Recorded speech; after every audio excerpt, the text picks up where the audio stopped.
Un jour, un dinosaure, jour 28. Je fais des vidéos tout le mois de mars pour te parler d'un dinosaure, alors n'hésite pas à t'abonner, et aujourd'hui on va parler du Pegomastax.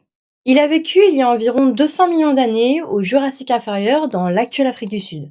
Il mesurait 60 cm de long, ce qui en fait un plutôt petit gabarit pour un dinosaure, et il faisait partie de la famille des Hétérodontosauridés.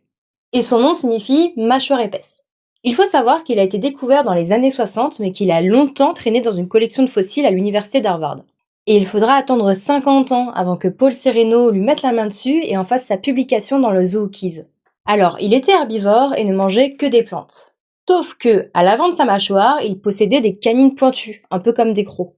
Pas du tout le genre de dents que l'on s'attend à voir chez un herbivore. Les scientifiques pensent que ces crocs ne servaient pas à chasser, mais plutôt à impressionner les ennemis ou encore à se défendre.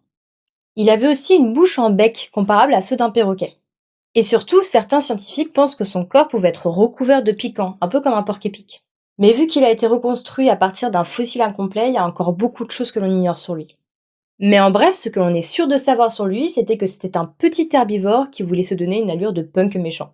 Et n'hésite pas à t'abonner si tu veux être là demain pour en apprendre plus sur un dinosaure.